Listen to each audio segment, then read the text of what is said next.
নমস্কার বন্ধুরা, আপনাদের সবাইকে স্বাগত জানাই এক্সক্লুসিভ শম্পাস ব্লগ চ্যানেলে। আমি শম্পা এবং আপনারা দেখছেন আজকে আমার একটি বিশেষ ব্লগ। সবাইকে তার আগে জানাচ্ছি শুভ সুপ্রভাত।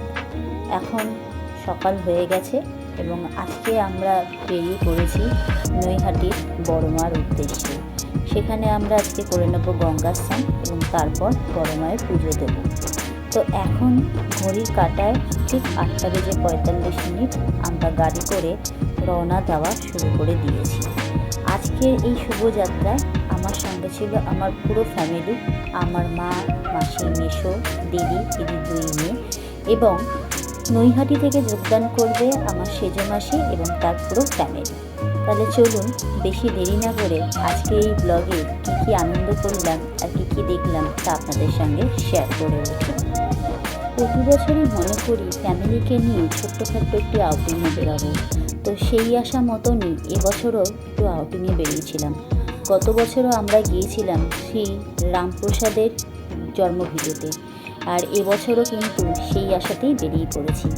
গত বছরও ঠিক এরকমই সময়ে আমরা যাত্রা করেছিলাম এবং সেই দিন কিন্তু আকাশে মেঘ ছিল এবং প্রচণ্ড বৃষ্টি ছিল।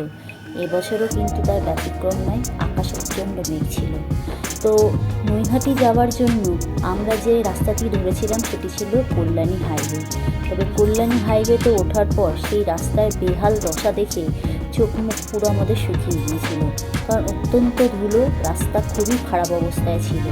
কিন্তু সেই ধুলো ভাঙলো কিছুটা পথ পেরিয়ে যাবার পর, কিছুটা ভাঙাচোরা পথ পেরিয়ে যাবার পর যে রাস্তাটিতে আমরা উঠে এসলাম কল্যাণী হাইওয়েতে, সেটি দেখলাম যে এর থেকে আর ভালো পথ মনে হয় হতেই পারে না।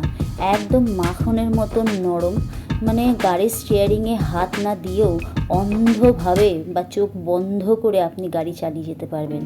এত সুন্দর মনোরম দৃশ্য দেখতে দেখতে যাচ্ছিলাম যে কখন যে প্রায় নৈহাটির কাছাকাছি পৌঁছেই গেছি সেটা আর আমরা বুঝে উঠতে পারলাম না।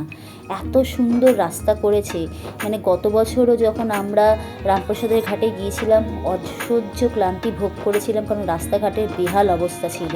কিন্তু ঠিক এই 1 বছর পর যখন আবার আমরা সেই মায়ের নৈহাটিতে যাচ্ছি দর্শন করতে মায়ের, তো সেখানে দেখলাম রাস্তা কিন্তু একদম পরিষ্কার।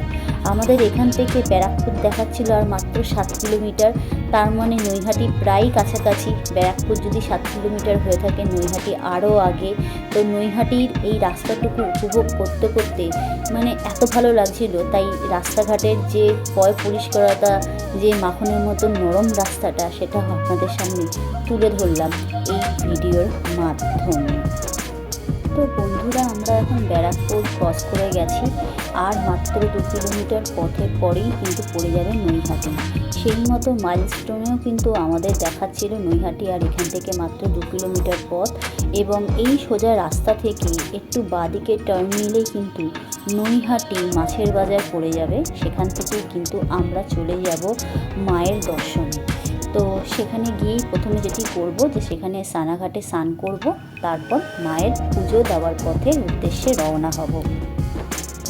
আমরা এখন নৈহাটি পৌঁছে গেছি এবং পৌঁছে গেছি সেই সুন্দর জায়গাটি, মানে নৈহাটির গঙ্গা স্থানের স্নানাঘাটে। চলুন আপনাদের এই স্নানাঘাটটি একবার সুন্দর করে পরিদর্শন করিয়ে দিই।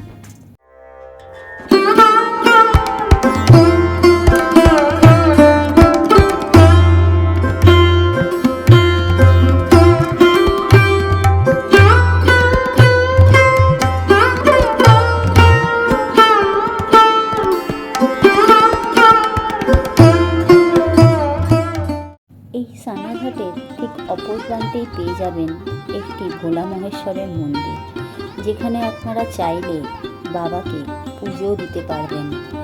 এই মন্দিরে আপনারা আসলে গঙ্গার জল নিয়ে বাবার মাথায় অবশ্যই গঙ্গার জল ঢালতে ভুলবেন না বন্ধুরা।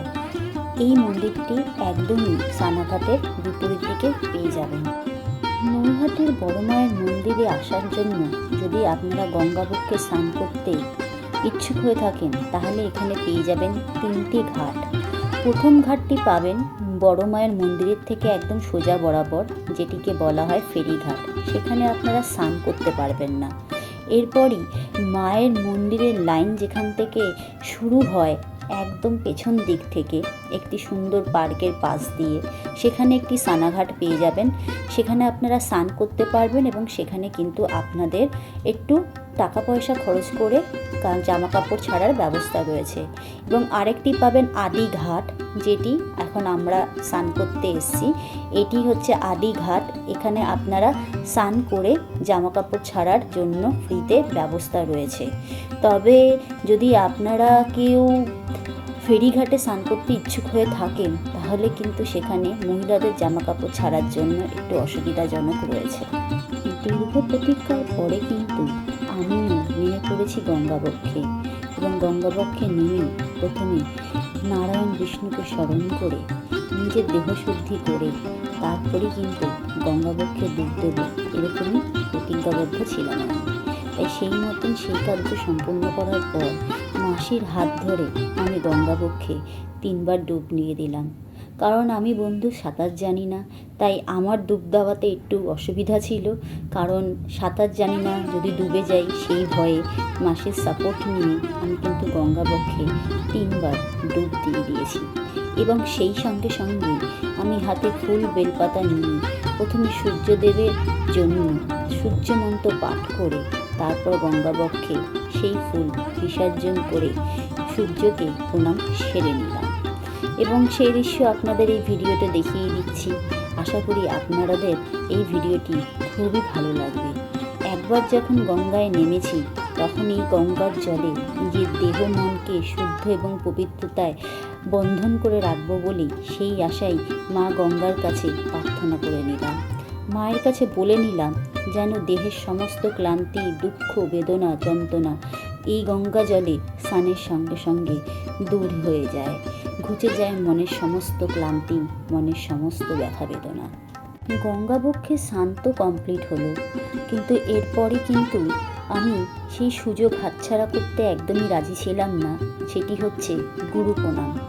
গুরুকে তাই প্রথমে জল অর্পণ করে নিলাম এবং এরপরই শুরু করে দেব সন্ধ্যা করতে, অর্থাৎ গুরুমন্ত্র জপ করতে। আমি যে দীক্ষায় দীক্ষিত সেই দীক্ষা অনুসারে দিনে অন্তত একবার গুরুদেবের নাম স্মরণ করা বাঞ্ছনীয়। তাই গঙ্গাবক্ষে যখন নেমেছি এমন সুন্দর পবিত্র লগনে গুরুমন্ত্র জপ না করে উঠে দাঁড়াতে ইচ্ছে করলো না। তাই সেই সঙ্গে সঙ্গে আমি শুরু করে দিলাম সন্ধ্যা পাঠ।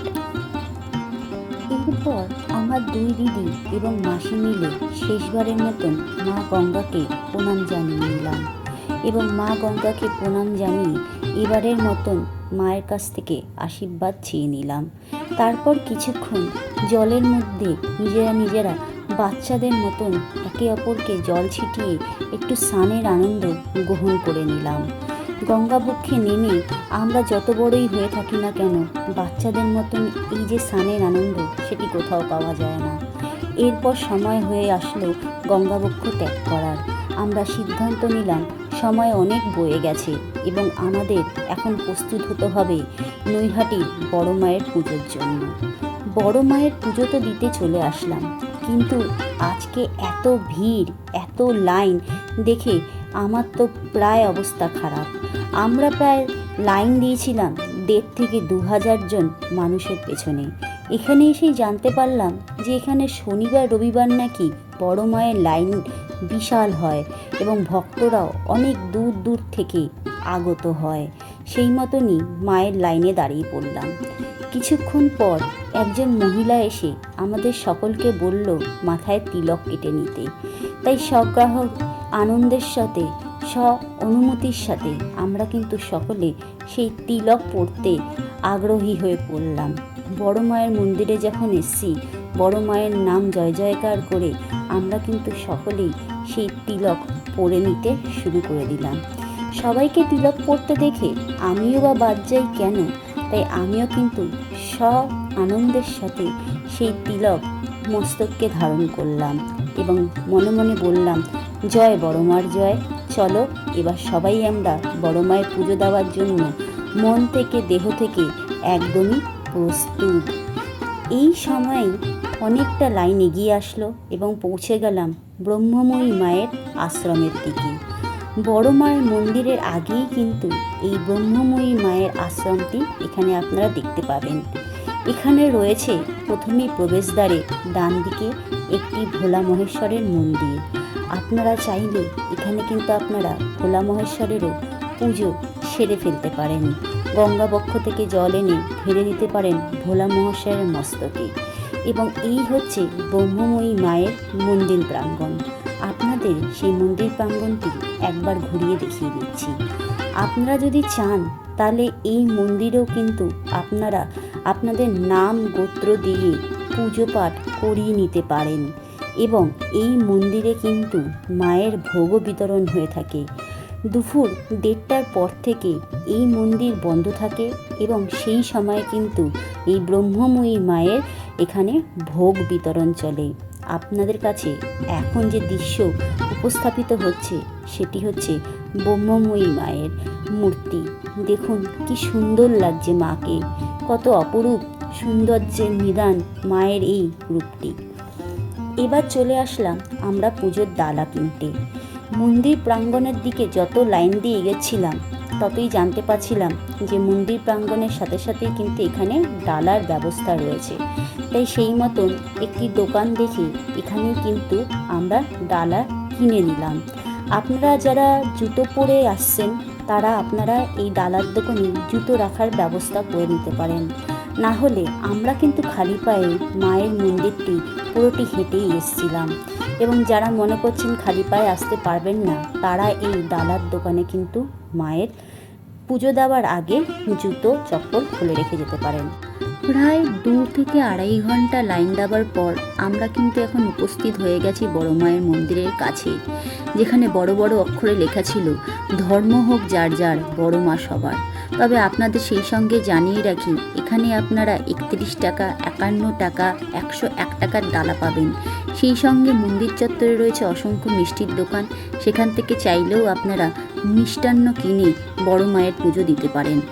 মন্দিরের ভেতর তো প্রবেশ করে গেছি, তবে মন্দিরের ভেতর কিন্তু ক্যামেরা একদম অ্যালাউ ছিল না।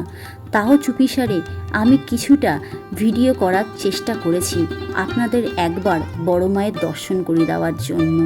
কিন্তু মন্দির প্রাঙ্গণের ভেতরে এতটাই কঠোর ব্যবস্থা ছিল যে আমি আপনাদের এই ভিডিওর মাধ্যমে মায়ের মূর্তি দর্শন করাতে ব্যর্থ হয়েছি। তবে চিন্তা নেই বন্ধুরা, ভিডিওতে দর্শন করাতে না পারলেও মায়ের কিন্তু আমি ফটো সংগ্রহ করতে পেরেছি এবং সেই ফটোই কিন্তু আপনাদের এখানে আমি দেখিয়ে দেব।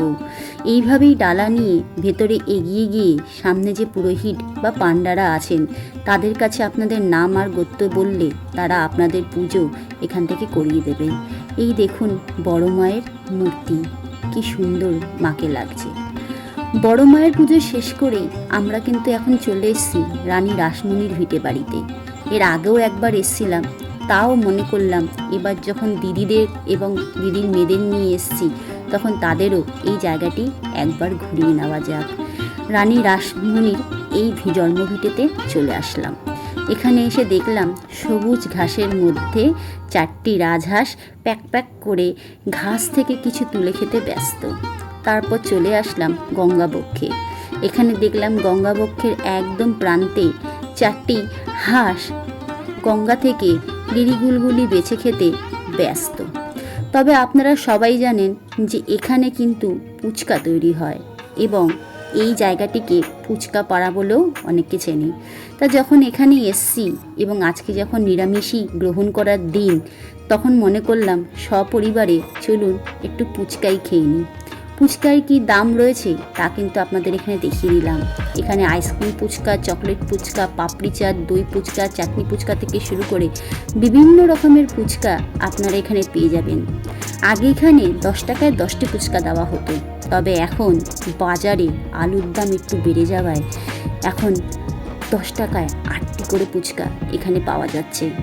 কলকাতার বুকে একমাত্র এই হালি শহর যেখানে এখনও 10 টাকায় 8টি করে ফুচকা পাওয়া যায়। আর ফুচকা প্রেমিকদের জন্য এই লোভনীয় আকর্ষণ কেউই ছাড়তে রাজি নন, সেটা আমরা জানি। তো আমরা এখানে ফুচকার অর্ডার করে নিলাম। এখন এটি চলছে দই চাটনি ফুচকা। এই দই চাটনি ফুচকা অর্ডার করে নেওয়া হলো। এই ফুচকা অর্ডার করে তারপরই কিন্তু আমরা চলে যাব আবার অন্য রকমের কিছু ফুচকার ভিন্ন স্বাদ ট্রাই করার জন্য। এই ফুচকা দেখুন কত নিপুণ হাতের কারিগরে এই দাদা তৈরি করে আমাদের কিন্তু পরিবেশন করছে। ফুচকা তৈরি করা প্রায় কমপ্লিট হয়ে গেলেই এরপর কিন্তু এর স্বাদ গ্রহণ করার পালা তৈরি হয়ে যাবে।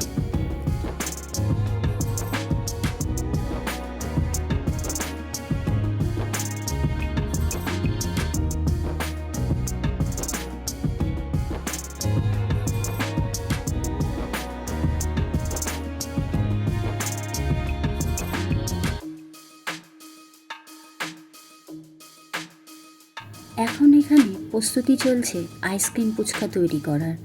এটি বায়না ধরেছে আমার দিদির ছোট মেয়ে, তার জন্য এই আইসক্রিম ফুচকাটি তৈরি করে দিচ্ছেন এই ফুচকালা দাদাটি।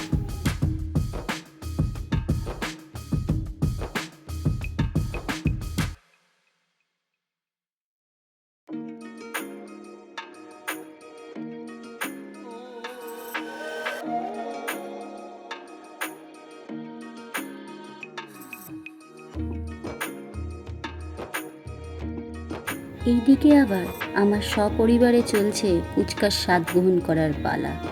ফুচকা পেলে ঘাড় না চিবে জল আসে বলুন তো। একদম আমার মা, মাসি, বোন, বোনের মেয়ে সকলে ফুচকার স্বাদ গ্রহণ করতে এখানে ব্যস্ত। আবার ওদিকে আমার দিদির ছোট মেয়ে, সে তার আইসক্রিম ফুচকা এবং চকলেট ফুচকা পেয়ে খুবই খুশি। সে তো স্বাদ গ্রহণ করেই প্রথমে বলে দিল জাস্ট ফাটাফাটি খেতে। যাই হোক, সকলের সঙ্গে ফুচকা আনন্দ করে খেতে বেশ ভালোই লাগলো। এবং এখানেই কিন্তু আমরা থেমে রইলাম না। এরপর আমার পরিবার মিলে আগ্রহ হলো জল ফুচকা খাবে বলে। সবাই হাতে শালপাতার বাটি নিয়ে দাঁড়িয়ে পড়ল জল ফুচকা খাওয়ার আনন্দে।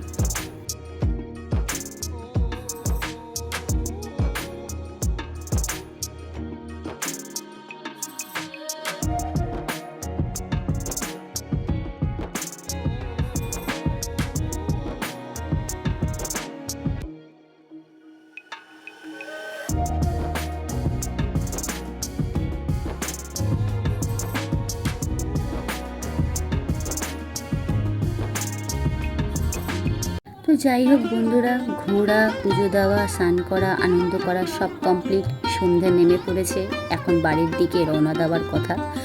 তো আজকের এই ভিডিওটি আমি এখানেই শেষ করছি। আশা করি আপনাদের সকলের এই ভিডিওটি ভালো লাগবে। যদি আমার এই ভিডিওটি আপনার ভালো লেগে থাকে তাহলে অবশ্যই আমার চ্যানেলটিকে সাবস্ক্রাইব করতে ভুলবেন না। আপনাদের সহযোগিতা আমার একান্ত কাম্য। তাই সকলে ভালো থাকবেন। দেখা হবে পরবর্তী কোনো ব্লগ নিয়ে। সকলকে জানাই বিদায় বন্ধু।